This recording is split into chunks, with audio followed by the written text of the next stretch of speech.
ఇర్మియా గారి ద్వారా దేవుడు పరిశుద్ధాత్మ దేవుడు రాయించినటువంటి ఆ మాటలు కొన్ని కొన్ని చదువుతుంటే నిజంగా అబ్బా దేవుని ప్రేమ, ఆయన కోపం అన్నీ ఉంటాయి దానిలో. ఇర్మియా గ్రంథం 31వ అధ్యాయం 31వ వచనం నుంచి మీరు ఒకసారి చదవండి. మీరు వ్యక్తిగతంగా బైబిల్ చదువుకుంటున్నప్పుడు తప్పకుండా ఎవ్వరు కూడా ఈ ఇర్మియా గ్రంథం 31వ అధ్యాయం 31వ వచనం నుంచి ఆ 4-5 వచనాలు మీరు చదివినట్లయితే దేవుని ప్రేమ ఎంత బాగుంటుందో కదండి. ఆయన నిబంధనలు చేస్తానే ఉంటాడు, ఆయన వాగ్దానాలు చేస్తానే ఉంటాడు. ఆ వాగ్దానాలు నెరవేర్చేసరికే ఆ వాగ్దానాలు మనం అనుభవించే సమయం దగ్గర పడుతున్నప్పటికే మనుషులం కదా, తొందరపాటు ఎక్కువ కదా మనకి. మనం కొంచెం విశ్వాసంలో తొట్టిల్లటము, అవిశ్వాసంగా కొంచెం మనం ఆలోచన చేయటమో జరుగుతుంది కొన్ని సందర్భాల్లో. సందర్భమే నాకు ఈరోజు ఒకటి ఎదురైంది. ఏంటంటే నా పిల్లలకి స్కూల్ టైం స్టార్ట్ అయిపోయింది, అందరికీ తెలిసిన విషయమే. పిల్లలు అందరు వెళ్తున్నారు మా స్కూల్కి, అందరు బుక్స్ కొనేసుకుంటున్నారు మా మామ పిల్లలు కూడా బుక్స్ తెచ్చేసుకున్నారంటమా అని చెప్తుంటే నాకు చాలా దుఃఖంగా అనిపిస్తుంది, చాలా బాధగా అనిపిస్తుంది. వాళ్ళకి నేనేం సమాధానం చెప్పలేక వాళ్ళ మీద అరిచేసి వాళ్ళని కోప్పడి వాళ్ళని నేను గద్దించిన సందర్భాలు కూడా ఉన్నాయి. కానీ నాకు కొన్ని సందర్భాల్లో కొన్ని దినాల నుంచి విశ్వాసంలో నేను కూడా కొంచెం అటు ఇటుగానే అవుతుంది. కానీ నా దేవుణ్ణి మాత్రం నేను విడిచిపెట్టుకోలేదు. నేను విశ్వాసం తప్పి నేను ఏ తప్పు కూడా నా దేవునికి ఆయాసకరంగా, ఆయన నామానికి విరోధంగా నేనైతే ఏది విశ్వాసంలో తొట్టిల్లటము అంటే ఏదో అనుకోకండి. మళ్ళీ అక్క కూడా, అమ్మో పాషమ్మ గారు కూడా విశ్వాసంలో తప్పిపోతున్నారా అని ఏదో అనుకోకండి. ఏం లేదు, ఈ ఆర్థిక పరిస్థితులు, పిల్లలు కొంచెం వాళ్ళు నా మీద తెస్తున్నటువంటి ఆ ఒత్తిడి, అమ్మ మాకు అది కావాలి ఇది కావాలి, అమ్మ అదమ్మ, అమ్మ స్కూల్లో ఇట్లా అంటమ్మా, ఇవన్నీ చెప్తుంటే నాకు కొంచెం కష్టంగా అనిపించి నేను చిన్న జాబ్ ప్రయత్నాలు కూడా చేశాను, ఉద్యోగ ప్రయత్నాలు కూడా చేశాను. నేను ఏంటి ఈ సేవ, అసలు ఏంటి నాకు ఈ పరిస్థితి అని, నేను ఉద్యోగం చేసుకుంటే నా పిల్లలకి నేను కొంతైనా ఊరటనివ్వగలుగుతాను కదా అని నాకు కొంచెం దుఃఖంగా అనిపించి నేను ఉద్యోగ ప్రయత్నాలు కూడా చేయకపోలేదు. చేశాను నేను ఉద్యోగ ప్రయత్నాలు కూడా. కానీ నేను వెళ్ళాను, ఒక జాబ్ కోసం వెళ్ళాను. వెళ్ళిన దగ్గర వాళ్ళు సరేనమ్మా ఓకే పలానా రోజు నుంచి వచ్చేయండి, మీకు ఇంత శాలరీ అని చెప్పి మాట్లాడుకున్నాను.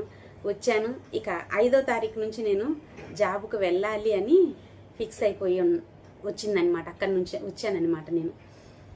అయితే ఆ రోజు ఆ జాబ్ కోసం వెళ్ళి వచ్చిన తర్వాత నేను బాగా మానసికంగా శారీరకంగా అలసిపోయాను. నా వల్ల కావటం లేదు. ఇంకా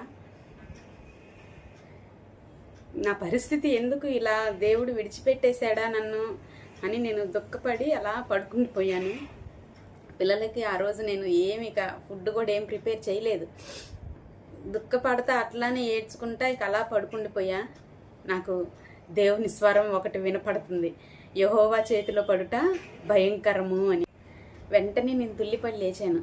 ఏంటి అసలు ఈ మాట ఏంటి, యెహోవా చేతిలో పడుట భయంకరం అని నాకు దేవుడు ఎందుకు నాతో మాట్లాడాడు అని నేను చాలా భయానికి నేను గురయ్యాను.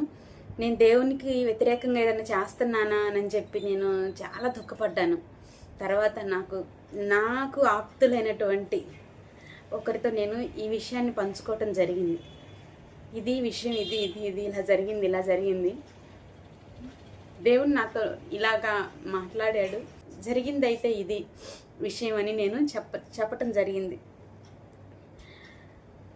ఆ సహోదరి, ఆ తల్లి నాతో అన్న మాట ఏంటంటే, నువ్వు దేవుని చేతిలో ఉన్నావు, నువ్వు ఉద్యోగ ప్రయత్నం ఎలా చేయగలిగావు, అసలు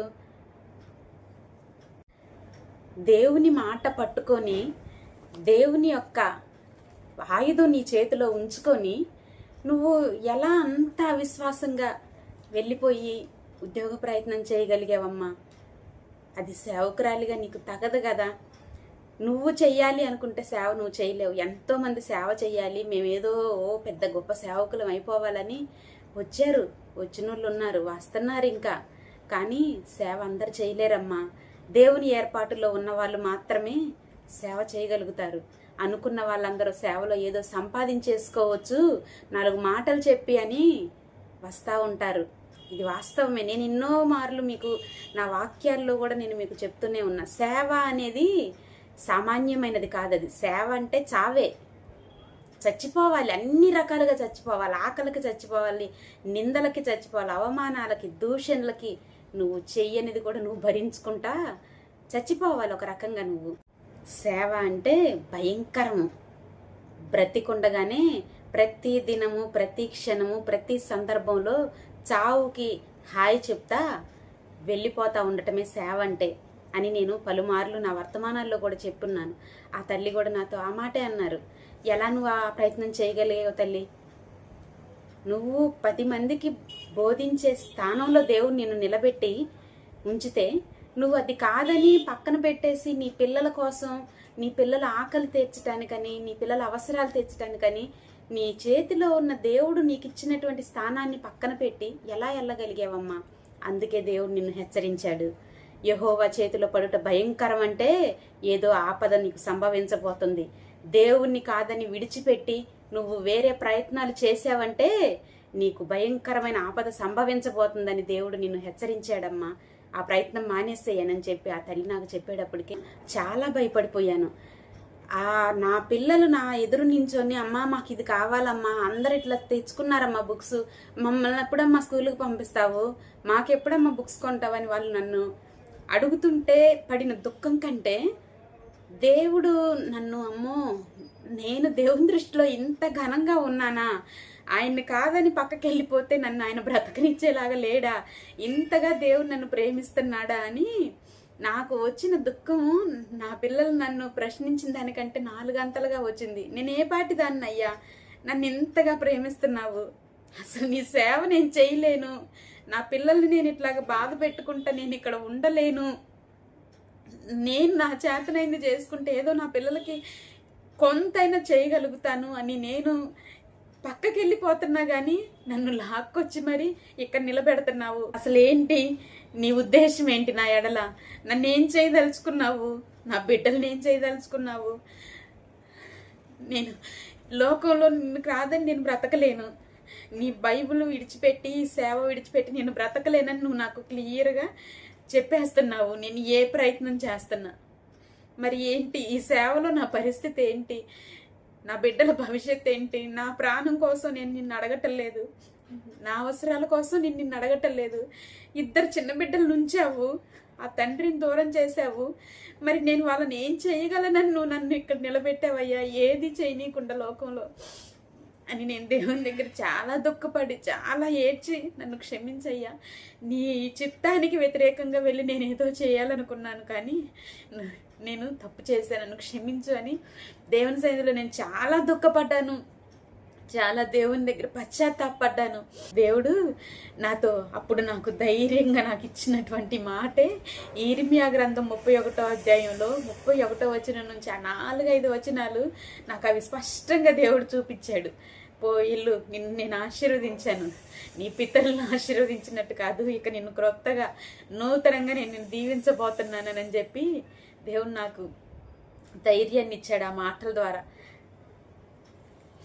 నేను ఇక సరే, నాకు ఏదేమైనా నేను ఈ లోకంలో ఏ ప్రయత్నం చేయను, నా బిడ్డల కోసం కానీ నా కోసం కానీ ఏ ప్రయత్నం చేయను, ఏదేమైనా ఈ సేవలోనే నిలబడతాను, ఈ సేవలోనే దేవుడు నన్ను కానీ నా పిల్లల్ని కానీ నిలబెట్టాలి అని నేను గట్టిగా తీర్మానం చేసుకున్నాను.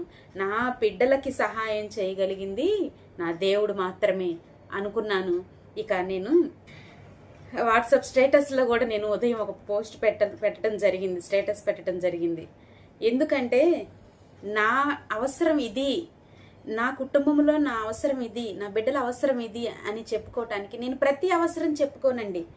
నాకున్న ప్రతి అవసరం నేను చెప్పుకోను. నా పిల్లలకి ఏదైనా ఇక నా వల్ల కాదు, ఇది తప్పదు, ఇక వీళ్ళకి చెప్పాలి, నా ఆత్మీయులకి నా ఆప్తులకి చెప్పాలి అనుకున్న విషయం మాత్రమే నేను మీ దగ్గర చెప్పగలుగుతున్నాను. కానీ ప్రతి విషయం నేను మీ దగ్గర నేను చెప్పను. ఆ దేవుని దగ్గర నేను ప్రార్థించుకొని సాధించుకుంటున్నా అది. ఇక ఈ అవసరాన్ని నా ఆప్తులు ఉన్నారు కదా, నా ఆత్మీయులు ఉన్నారు కదా, వాళ్ళతో పంచుకోవాలనిపించింది. ఈరోజు ఉదయం స్టేటస్లో అదే పెట్టుకున్నాను. నా పిల్లలకి చదువుల కొరకు కొంత అవసరం నాకుంది, మీరు ప్రార్థించండి, సహకరించండి అని నేను ఒక చిన్న పోస్ట్ పెట్టుకోవటం జరిగింది. అది చూసి విమర్శించే వాళ్ళు విమర్శించవచ్చు, కానీ వాక్యపు లోతుల్లో ఉన్నవాళ్ళు అర్థం చేసుకోగలుగుతారు.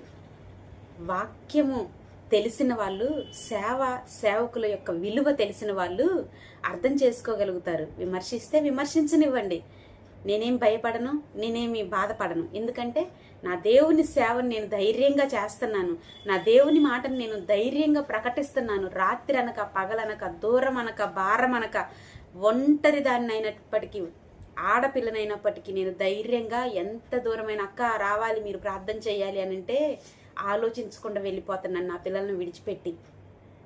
అంత ధైర్యంగా, అంత శ్రద్ధతో, అంత దేవుని యొక్క ఇదితో నేను దేవుని సేవ చేస్తున్నప్పుడు నా అవసరం ఇది అని మీకు చెప్పుకోవటం తప్పు కాదనిపించింది. అందుకే నేను అంత ధైర్యంగా ఆ మార్నింగ్ ఆ పోస్ట్ పెట్టగలిగాను వాట్సాప్ స్టేటస్లో. దేవుడు మనల్ని దీవించటం మొదలు పెడితే ఆయన దీవెనంట క్రొత్తదిగా ఉంటుందంట. ఆయన మన ఎడల చేసేటువంటి ఆ ఆశీర్వాదాలు, ఆయన మనకిచ్చేటువంటి ఆ నిబంధన అంట నూతనమైనదిగా ఉంటుందంట.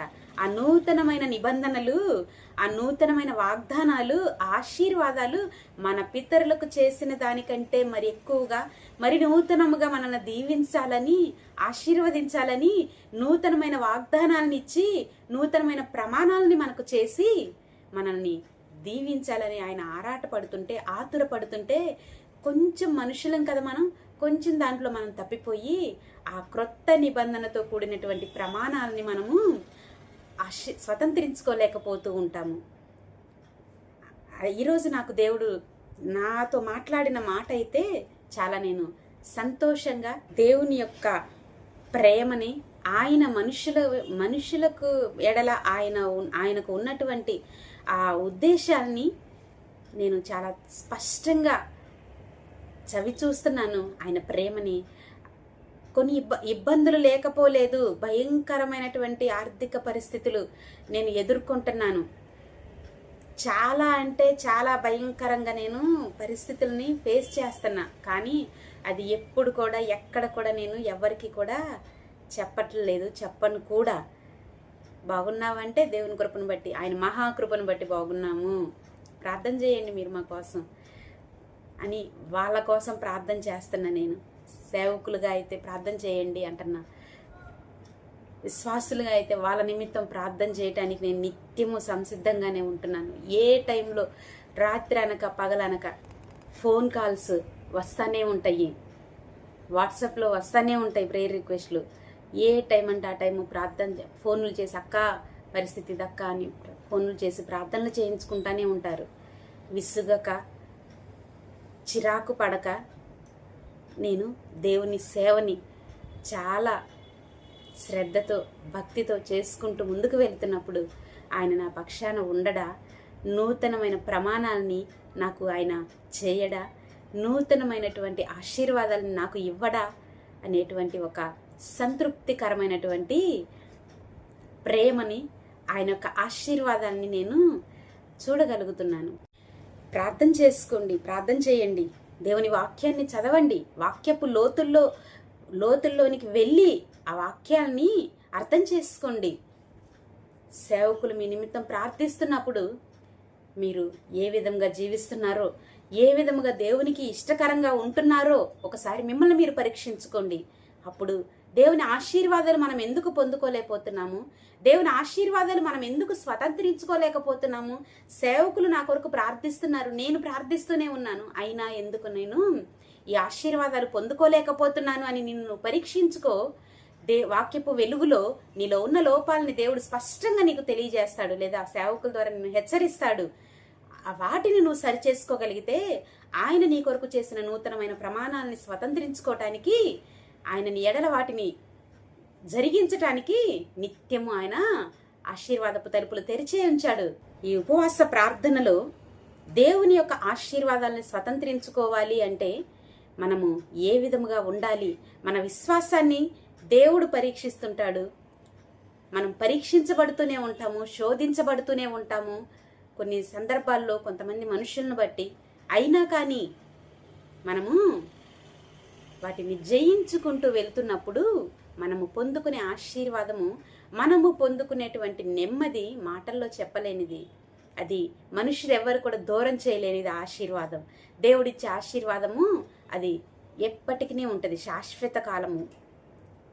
నీకు నువ్వు తెచ్చుకునే ఆశీర్వాదము నీకు నెమ్మది లేకుండా చేస్తుంది, కలవరమే నీకు మిగులుతుంది, ఆందోళనే నీకు మిగులుతుంది. కానీ నా దేవుడిచ్చే ఆశీర్వాదం అయితే నీ దగ్గర నుంచి ఎన్నటికి ఎవ్వరూ దొంగిలించనిది, అది ఎన్నటికి తొలగిపోనిది ఆయన ఇచ్చే ఆశీర్వాదం. ఆయన ఇచ్చే ఆశీర్వాదం కోసం మనం అందరము దేవుని సన్నిధిలో మనల్ని మనం పరీక్షించుకుందామా? ప్రార్థనలో మనల్ని మనము పరీక్షించుకొని ఆయనకి సమీపముగా ఉందామా? ఆ విధంగా నిన్ను నువ్వు సిద్ధపరచుకుంటూ, నిన్ను నువ్వు సరిచేసుకుంటూ వాక్యపు వెలుగులో దేవునికి మనల్ని మనం అప్పగించుకుందామా? ప్రతి ఒక్కరు కూడా కళ్ళు మూసి ప్రార్థనలో ఏకీభవించండి. దేవుడు ఏమీ మాట్లాడన